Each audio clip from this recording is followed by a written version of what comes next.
자, 오늘 지금 시간이 2018년 10월 17일 수요일이고요. 예, 오후 10시예요. 10시 1분. 원래 지난번에 했던 게 이제 투자 심리도를 가지고 시간을 분석하는 그 부분까지 진행하고 나서 어, 예시 화면을 보는 걸 하기로 했었는데 깜빡 잊고 지난주에 볼린저 밴드를 했었죠.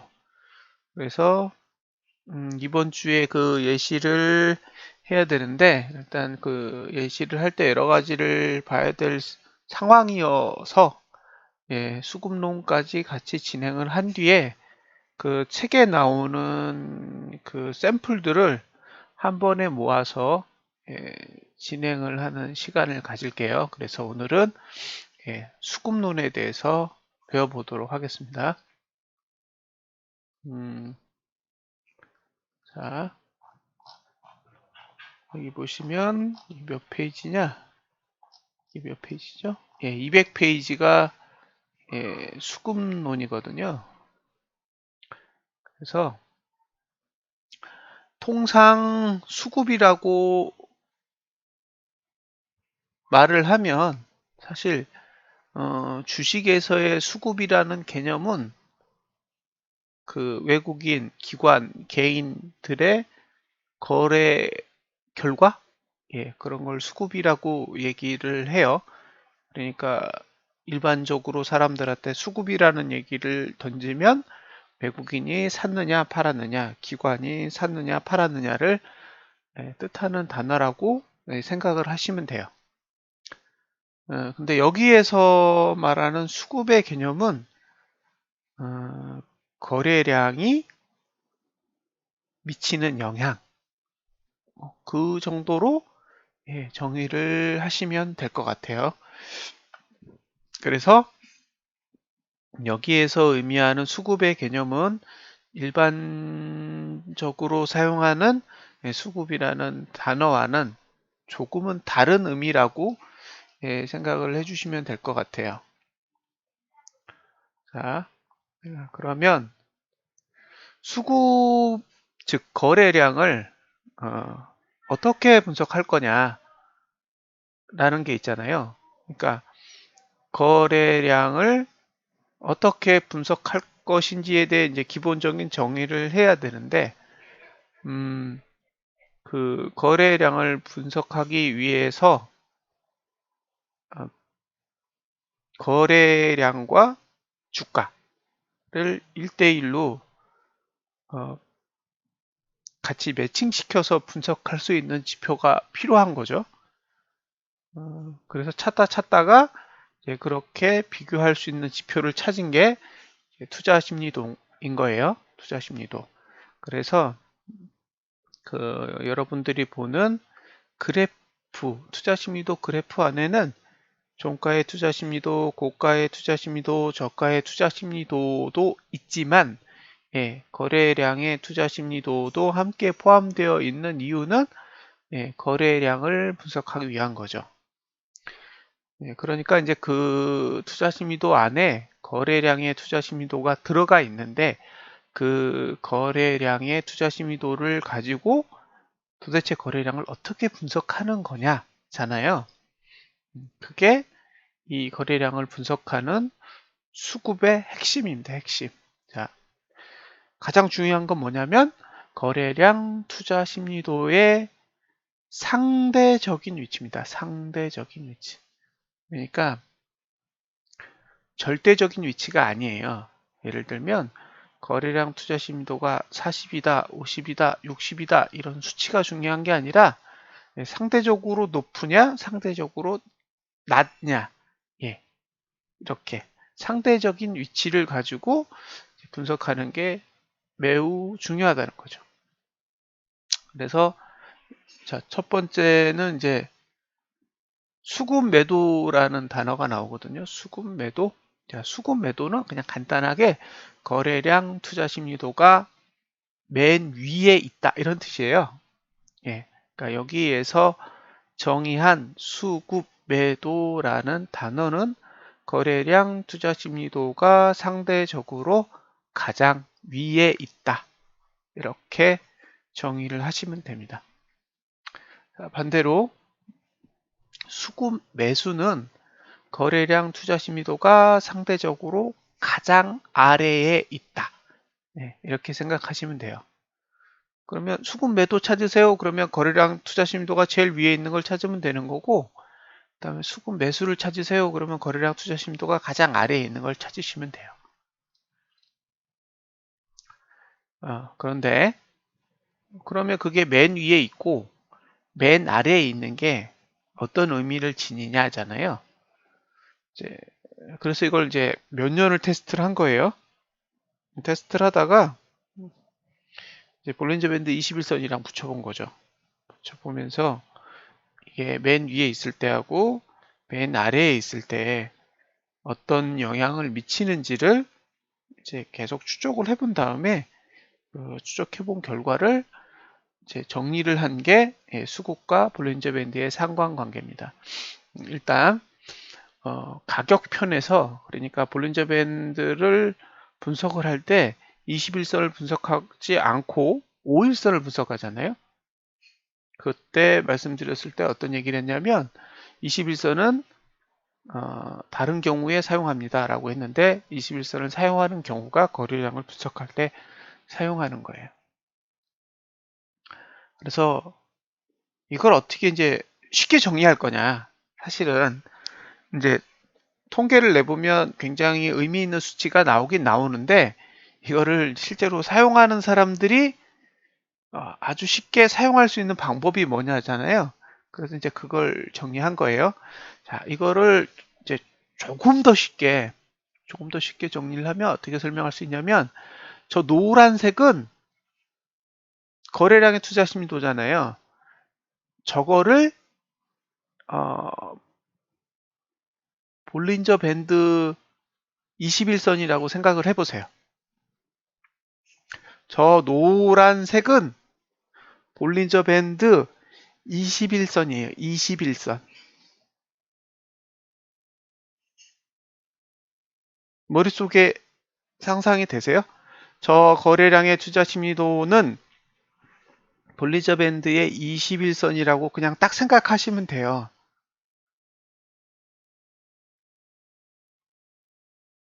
그럼 만약에 거래량 투자 심리도가 가장 아래에 있어요. 그러면 하단선. 그죠? 그다음에 거래량 투자 심리도가 맨 위에 있어요. 그럼 상단선. 딱 이렇게 생각하시면 돼요. 자, 거래량 투자 심도가 맨 아래에 있을 때는 저건 하단선이다. 그죠? 그리고 거래량 투자 심도가 맨 위에 있을 때는 저건 상단선이다. 그러면 만약에 맨 아래에 있는 경우 지금과 같이 그럼 맨 아래에 있을 때는 저가 투자 심리도도 거래량보다 위에 있고 고가 투자 심리도도 거래량보다 위에 있고 종가 투자 심리도도 거래량 투자 심리도보다 위에 있잖아요. 그 얘기는 모든 주가는 볼린저 밴드 하단선보다 위에 있다 이거예요. 위에 있다. 그러니까 위에 있다라는 건 아래에 있으면 안 되는 거잖아요. 거래량 투자 심리도보다 다른 주가의 투자 심리도가 위에 있다라는 거는 밑에 있으면 안 된다는 얘기이기 때문에 그러면 21선 아래로 내려가면 안 된다는 얘기예요. 그러니까 21선 하단선 밑으로 저가가 내려가거나 고가가 내려가거나 종가가 내려가면 안 된다는 거죠. 그럼 실제로 내려가면요. 다시 올라오게 된다는 얘기예요. 그럼 반대의 경우도 있겠죠. 반대 경우를 찾으면 이렇게 되죠. 이렇게 되면 이제 뒤집으시면 돼요. 뒤집어서 거래량 투자 신미도가 맨 위에 있을 때는 상단선이잖아요. 상단선의 역할을 하니까 상단선이 맨 위에 있어야 되는 거예요. 상단선이 맨 위에 있다는 건 나머지 고가, 저가, 종가는 상단선 위에 있으면 안 되는 거죠. 그러니까 상단선 위로 넘어가면 어떻게 돼요? 매도의 근거가 되는 거예요. 매도. 왜? 있으면 안 되니까. 노란색 선이 맨 위에 있다라는 거는 고가든 저가든 종가든 그 위로 올라가면 안 된다는 거니까요. 그러니까 그런 식으로 머릿속에서 그림을 그려보시면 조금 더 쉽게 이해할 수 있어요. 다음, 요번에는 이제 T차트가 있죠. 그 T차트는 투자 심리도 중에 아래쪽에 있는 거. 지금 여러분들이 영웅문으로 보시든 아니면 트레이딩 뷰로 보시든 아래쪽에 투자 심리도가 있잖아요. 물론 이제 트레이딩 뷰에서 무료 버전을 쓰시는 분들은 T차트가 안 나오지만 유료 버전을 쓰시는 분들은 아래에 투자 심도 하나 더 있단 말이에요. 그러니까 이제 조금 전에 설명한 건 그냥 P차트, 볼린저 밴드에 대한 얘기고 밑에 거는 이격도의 투자 심리도잖아요. 그러니까 이격도의 투자 심리도를 근거로 한 T차트의 수급도 동일하게 해석을 하시면 됩니다. 단, 선이 달라요. 음, 선이 다르기 때문에 그 다른 선을 보셔야 되는 거예요. 그러니까 지금 트뷰에서 보셔도 트레이딩 뷰에서 P차트의 볼린저 밴드는 검정색으로 되어 있고 T차트의 볼린저 밴드는 노란색으로 되어 있잖아요. 그러니까 그 선만 분리해서 보시면 논리적으로는 다 똑같아요. 대상이 되는 선이 다를 뿐이지. 자, 그 다음으로 넘어갈게요. 그러면 이제 거기까지는 다 설명이 된 거고 그 다음에 이건 다 설명이 되잖아요. 이거 매도 똑같은 거니까 매도 매수 다 똑같은 거니까 뭐 큰 이슈는 없고요. 그 다음에 전체 말고 부분이 있어요. 부분. 이 부분을 이해해야 되거든요. 그래서 제가 지금 샘플 하나만 가지고 이야기를 해드리려고 해요. 야, 여기 화면이 있다. 이게 무슨 뜻이냐면 예를 들면 수급이 매도인데 그 중에 하나만 매수인 경우가 있어요. 예를 들면 보세요. 자, 첫 번째 그림은 거래량 투자 심의도가 저가 종가보다 높은데 고가보다 낮아. 예, 그 얘기 뭐냐면 고가는 뚫었다가 종가는 내려온다 이런 뜻이에요. 이거 이해되세요? 첫 번째 그림은 고가는 뚫을 수 있어. 그러니까 고가는 올라갈 수 있는데 종가는 내려온다고요. 고가는 뚫을 수 있는데 종가는 내려온다 이런 뜻이고요. 그다음에 두 번째 건 저가잖아요. 근데 이거는 논리적으로 안 맞거든요, 사실은. 저가는 위에 있을 수 있는데 고가랑 종가는 위에 있을 수 없어. 사실 이런 논리는 안 맞아요. 예, 왜냐면 가격이 거꾸로 되어 있는 거기 때문에. 그래서 이제 이런 경우는 일반적으로 무시를 하는 편이에요. 예, 그러니까 저가는 무시하고 고가랑 종가만 보고 못 올라간다라고 이제 해석을 하고요. 세 번째는 이제 종가가 거래량 투자 심도보다 위에 있으면 어, 이게 거래되는 상황, 그러니까 장중에는 잘 못 올라가는데 막판에는 올라갈 수 있다는 거죠. 왜냐면 종가는 올라갈 수 있으니까. 그래서 장중에는 잘 못 올라가는데 이게 이제 종가가 돼서 끝날 때쯤 되면 탁 튀어 올라갈 수 있다라는 그런 걸 의미하는 거예요. 그래서 얘가 뭐보다 아래에 있고 뭐보다 위에 있느냐에 따라 올라갈 수 있는 것과 올라갈 수 없는 것들이 구분이 되는 거죠. 그래서 이걸 반대로 이제 매수 쪽으로 가면 매수 쪽으로 가도 똑같은 거예요. 반대 해석이 일어나는 거죠. 예. 그래서 요 개념만 잘 이해하시면 투자 심의도의 거래량은 더 이상 볼 게 없어요. 그 이론적으로 그게 전부기 때문에 나머지는 그냥 다 샘플들이에요. 그쵸? 이 뒤에 쭉 넘겨도 다 똑같을걸요? 다 설명만 있고 더 이상 내용이 추가적으로 설명하는 내용은 없었던 것 같아요. 그쵸? 예, 이렇게 해서 246까지 가죠. 근데 이제 여기서 이제 여러분들이 혼동하지 말아야 될 거는 매트릭스가 어떻게 생겼냐에 따라 이 지속성이 있느냐 없느냐를 알 수 있거든요. 그래서 수급론을 다룰 때는 사실은 매트릭스를 완전히 꿰고 있어야 돼요. 매트릭스를 완전히 파악하고 있어야 이게 지속성이 얼마나 있고, 예를 들면 수급 매수면 언제까지 수급 매수가 유지되는 건지, 수급 매도면 수급 매도가 언제까지 유지되는지를 알아야 매도를 하고도 얼마 동안 보유할 수 있는지, 매수를 하고도 얼마 동안 보유할 수 있는지를 알 수가 있어요. 근데 딱 일시적으로 매도였다가 매도했더니 그 다음 봉에서 매수로 바뀌어버리면 뒤통수 맞는 거죠. 음. 그래서 예, 이제 그런 부분들을 굉장히 주의 깊게 살펴봐야 됩니다. 그래서 아까 말씀드렸다시피 수급론에서 중요한 건 예, 거래량 투자 심도의 위치다. 그죠? 거래량 투자 심도의 위치를 가지고 상단선과 하단선을 비교해서 분석한다. 그리고 이제 완전하게 거래량 투자 심도가 맨 위에 있는 경우와 맨 밑에 있는 경우가 아닌 섞여 있는 부분은 이제 건바이 건으로 해서 돌파할 수 있는 것과 돌파할 수 없는 것을 구분해서 해석을 해야 된다. 이렇게 생각하시면 돼요. 그래서 수급론은 사실 지금 20분도 안 됐잖아요. 예, 이게 전부라고 보시면 돼요. 자, 그러면 어제 있었던 비트코인의 흐름을 보고 한번 설명을 드릴게요.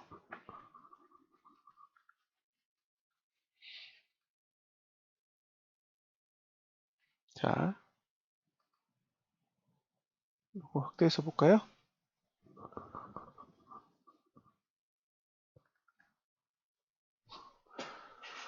아, 고가 클로즈 라인 조금씩 두껍게 보면 되겠죠.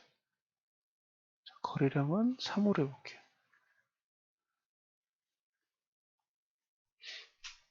눈에 좀 보이시나요? 이렇게 하면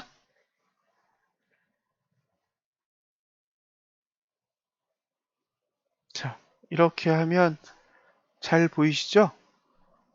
자, 거래량의 위치를 보세요. 거래량의 위치를 보면 예, 계속 위에 있어요. 위에 있죠.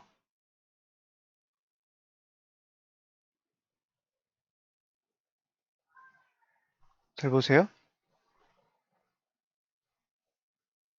근데 맨 아래에 있는 게 뭐예요? 맨 아래. 맨 아래에 있는 게 뭐죠? 맨 아래에 있는 게 빨간색이에요. 빨간색. 빨간색이 뭘 뜻하는지 아세요? 빨간색이 뜻하는 게 뭘까요? 예, 고가의 투자 심리도죠. 그러면 거래량의 투자 심리도랑 고가의 투자 심리도랑 비교했을 때 어떤 게 높아요? 어떤 게 높나요? 지금 고가의 투자 심리도와 거래량의 투자 심리도를 비교를 해보세요. 그럼 어느 게 높아요? 아니, 거래량이 높죠. 예, 거래량이 높아요. 그 얘기는 뭐예요? 고가는 상단선을 넘을 수 없다고요. 접수되셨어요? 저 그림을 보고 내가 이해할 수 있는 거는 고가는 상단선을 넘을 수 없어. 맞죠? 다른 건 모르겠어요. 근데 고가는 못 넘어. 맞나요? 예. 고가는 못 넘는 거예요. 그러면 그래프로 다시 돌아가 봐요. 자, 얘가 지금 검정색이란 말이에요.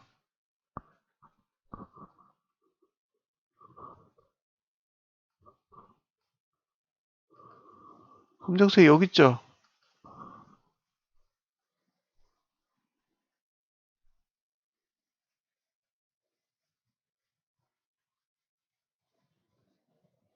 인정?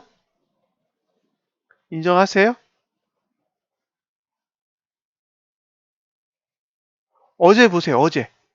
어제. 어제 봉을 보세요. 오늘 거 말고. 어제 거 보면 거기 있잖아요. 검정색 보이세요? 예. 못 넘어.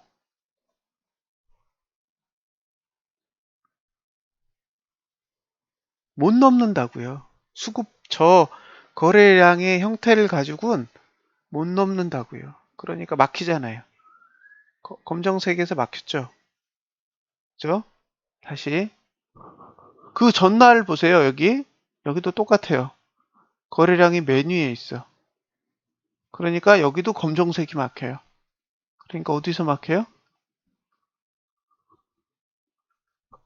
여기서 막혀요. 여기.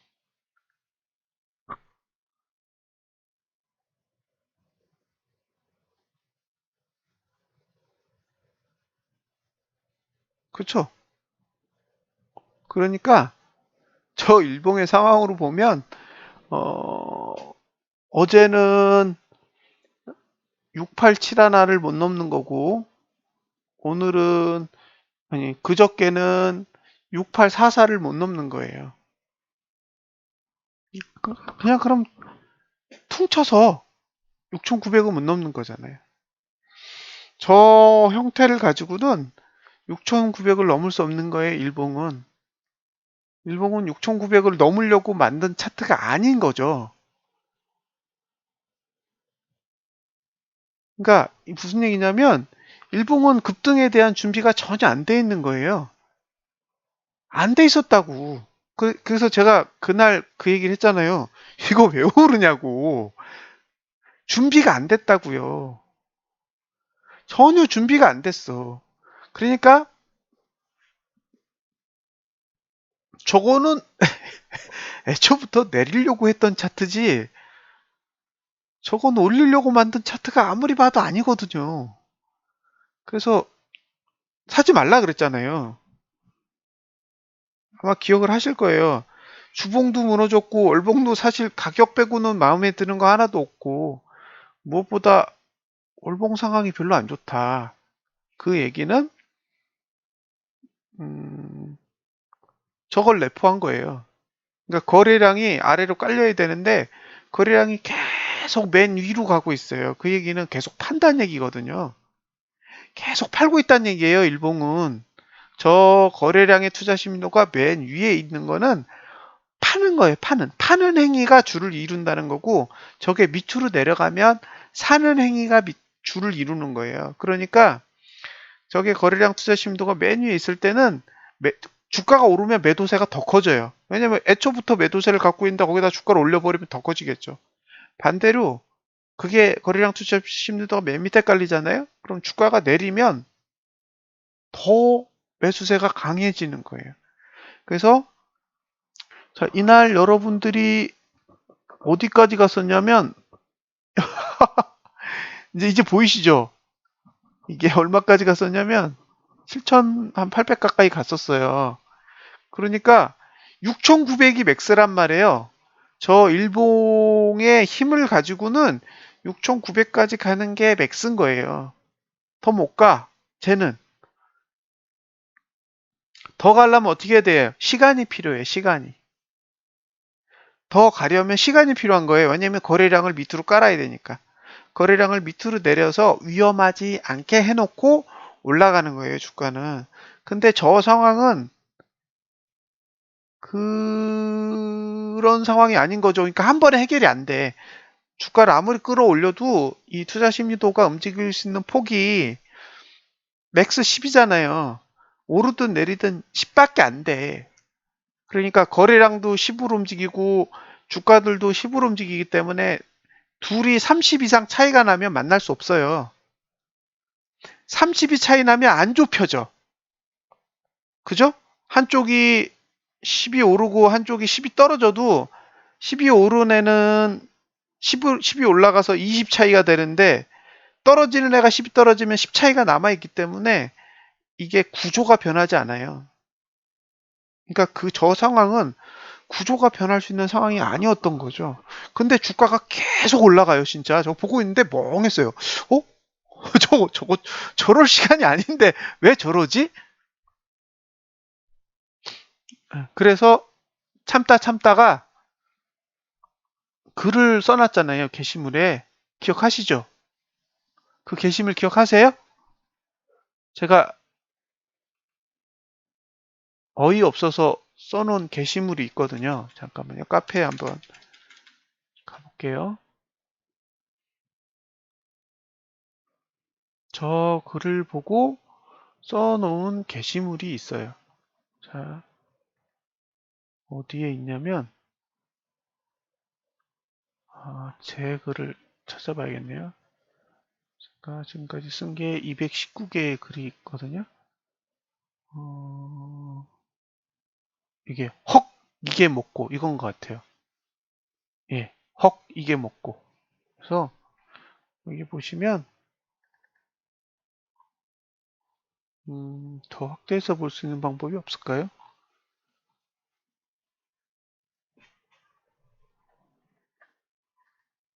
눈에 보이시죠?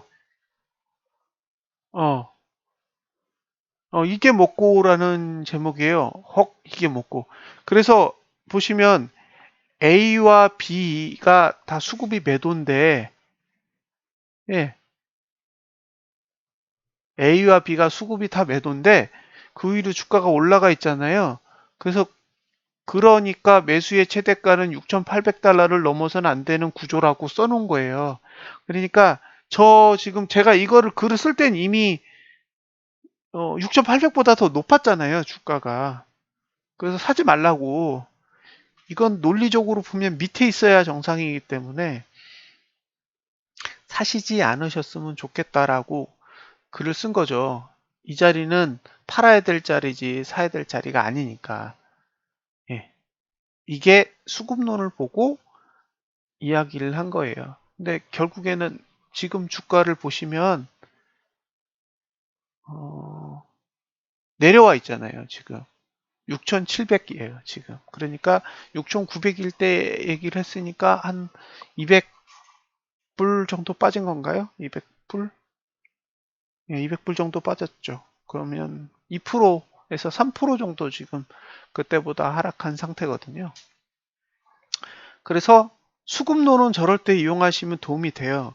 이게 그러니까 마인드 컨트롤이 된다는 거예요. 저렇게 급등을 해도 저게 매수하면 안 된다라는 걸 이미 알고 있어요. 저건 매수할 이유가 없다라는 거를 이미 이게 뇌에서 예, 판단을 바로 내려요. 그러니까 저렇게 막 올라가면 올라가나 보다 하지 여기서 못 사면 큰일 나 이런 생각이 안 들어요. 왜냐면 준비가 안 됐다는 걸 알기 때문에. 그날 제가 사람들이랑 막 얘기를 하고 있는데 이게 뭐 이제 상승 시작이다라는 얘기를 다른 픽방에서 많이 했다고 그러시더라고요. 예. 그러니까 상승의 시작일 수는 있어요. 예.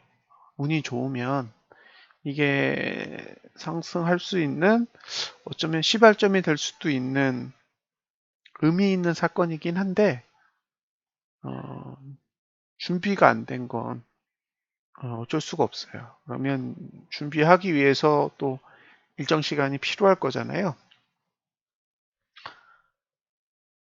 예. 그래서 이게 즉흥적이면 안 돼요. 사람의 생각이 그 어느 한 순간의 변화를 가지고 즉흥적으로 판단할 수 없다는 거예요. 즉흥적으로 판단할 거면 분석은 뭐하라 해요. 그냥 보고 있다가 변화가 일어나면 그런가 보다 하면 되지. 근데 그런 게 아니라고요. 얘네들은 굉장히 오랫동안 많은 돈을 들여서 이걸 만들어 오는 거잖아요. 이걸 만드는데 지금 얼마나 걸렸는지 아시죠? 거의 10개월 정도 걸린 거예요. 작년 12월부터 떨어뜨려가지고 계속 지금 하락장을 유지하고 있는데 그러면 10개월 동안 이거를 만지작 만지작 거리는 애들이 사건 하나를 가지고 자기 판을 다 뒤집지는 않을 거예요. 그런 바보들은 없어요. 굉장히 오랫동안 잘 만지작 만지작 하면서 끌고 간다고 보시면 돼요. 이 수급론을 공부할 때 주식은 상당히 많은 도움이 돼요. 지금 이게 차트에도 사실 적용을 해놨지만 예, 이 트레이딩 뷰를 보시는 것보다는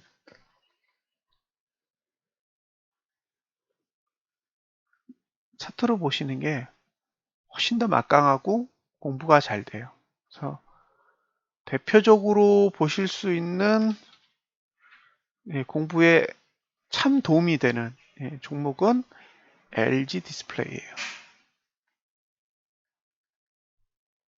자, LG 디스플레이거든요. 그래서 이렇게 쭉쭉쭉쭉 흘러가 보면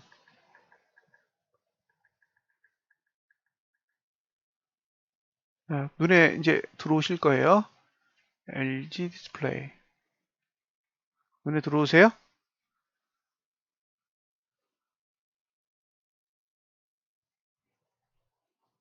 잠시만요. 이거 교육 저기 방송 다 만들고 나서 천천히 이야기하자고요. 자, 이게 눈에 들어오세요? 매도? 매도 사인 눈에 들어오시죠? 저 빨간색은 T차트고 파란색은 P차트예요. 그러면 이 빨간색으로 매도 신호가 떴으니까 노란색이 막힌다는 얘기거든요. 제가 노란색을 진하게 5 정도로 해볼게요. 자, 5 정도로 해보면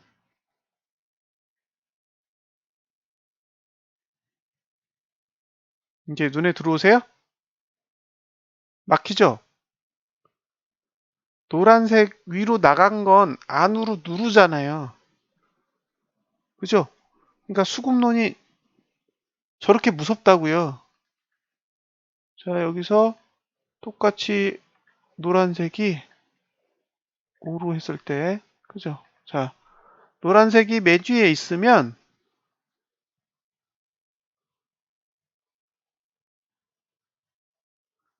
저렇게 된다는 거죠. 눈에 들어오세요, 이제? 눈에 들어요? 수급이 매도일 때 상단선을 넘어가면 누른다고요. 예. 그러니까 저 상단선을 넘어가는 순간부터는 매수는 없는 거예요. 언제 누를지 모르니까. 얼마큼 올라가는지는 중요하지 않아요. 언제 누를지를 몰라. 그러니까 넘어가는 순간부터는 매수는 기대하지 않는 거예요. 진짜 놀랍죠? 저기 나간 건 다 토해냈어요. 저 위로 나간 건 싹 다 토해냈다고요. 그러니까 차트만 딱 하나 볼 줄만 알아도 매수하면 안 되는구나 라는 걸 손쉽게 시각적으로 바로 파악할 수 있어요.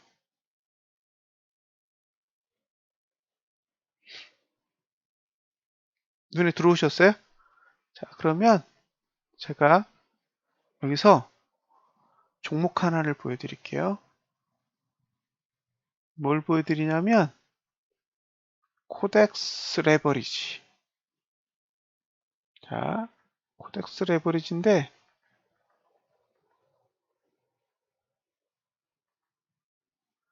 코덱스 레버리지에 이렇게 수급을 볼게요.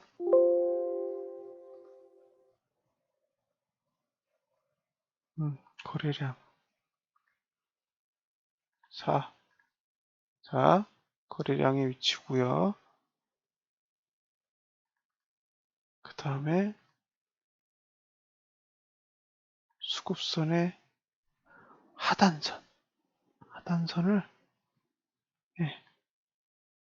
4로 해서 보자고요. 자,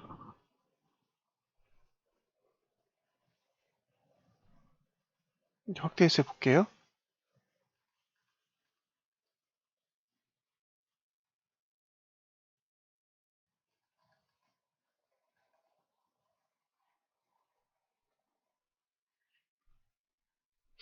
뭐가 보이세요?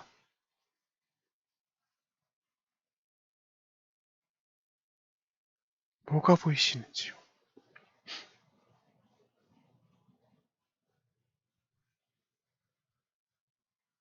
수급선 하단선 아래로 내려간 건 감아 올리죠? 수급선 하단선 아래로 내려간 주가들은 감아 올리고 있어요. 왜? 거래량 투자 심리도가 맨 아래에 있거든요. 접수되셨나요?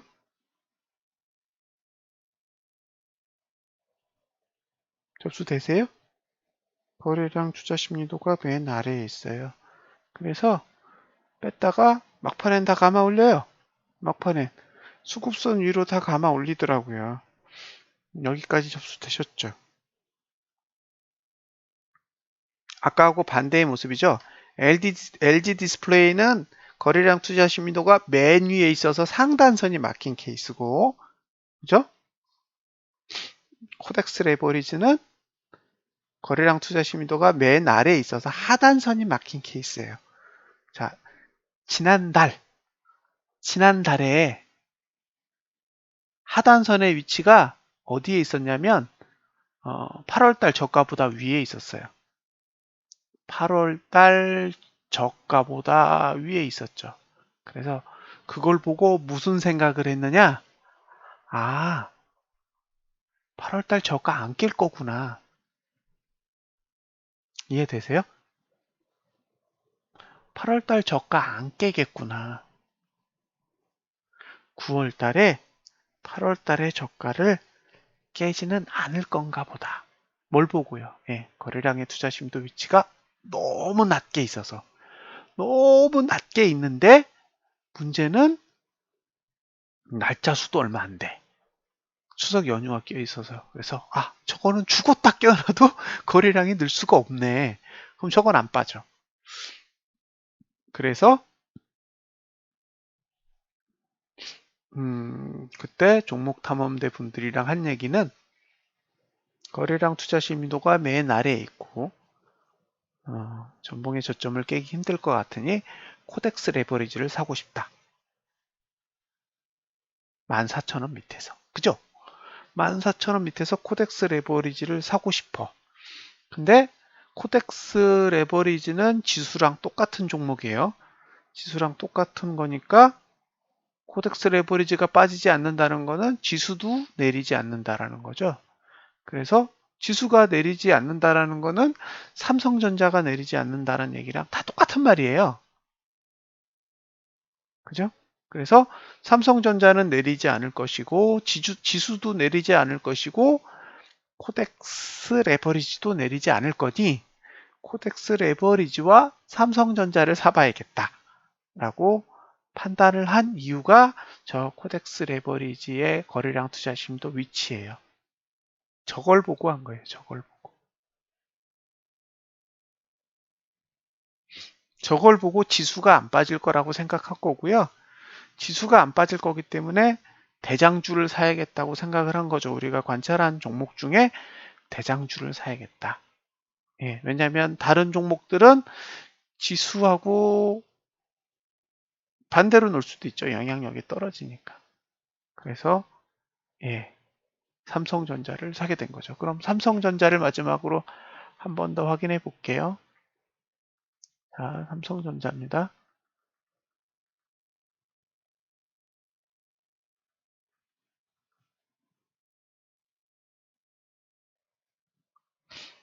자, 삼성전자도 보시면 거래량 투자 심도가 맨 아래에 있어요. 자, 보세요. 여기. 그렇죠? 노란색이 맨 아래에 있는 거 보이시죠? T차트에 거래량 투자 심도가 맨 아래에 있어요. 그래서 수급선에서 산 거예요. 지지선에서 산 게 아니라 수급선에서 샀다고요. 그 수급선의 위치가 아니다. 4만 4,150원 정도에 있었어요. 한번 시뮬레이션 해볼게요. 시뮬레이션을 해보면 10월달 거 지우고 그 다음에 9월달 거는 시가로 시뮬레이션을 해보면 되죠.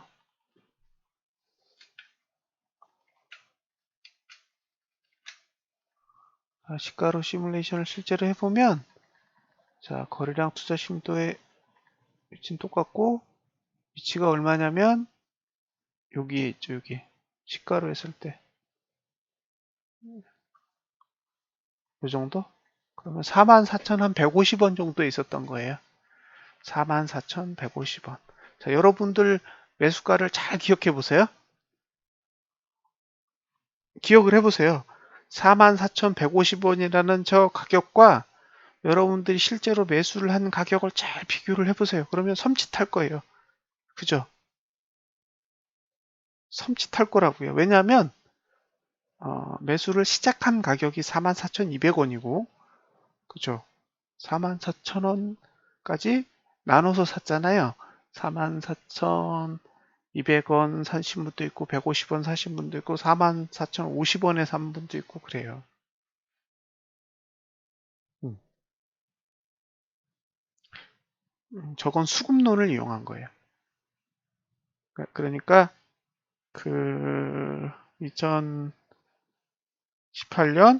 9월 13일에 매수를 할 때는 예, 지지를 이용한 게 아니라 수급을 이용한 거였어요. 실제로는. 원래 지지로 따지면 45,700원에서 사야 되는 거예요. 근데 45,700원에 안 샀잖아요. 44,200원에 샀지. 그러니까 그거는 수급선까지도 빠질 수 있다라고 판단을 한 거고요. 근데 수급선의 위치가 8월 달에 저가보다 높이 있었기 때문에 8월 달에 저가까지는 붕괴하지 않을 가능성이 높겠구나. 예, 그런 생각을 한 거죠. 그리고 저 9월 13일 날 삼성전자를 사고 나서 그 다음 날 바로 4% 올라갔었잖아요.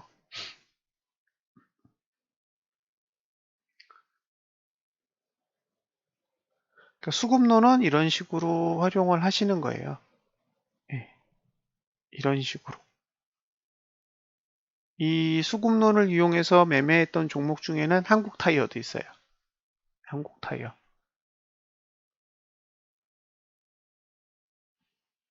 저게 그냥 보면 에이 설마 그런 생각 들거든요. 근데 실제로 활용을 해보시면 적중률이 진짜 높아요. 네, 괜찮은 편이에요. 거래할 때 써요.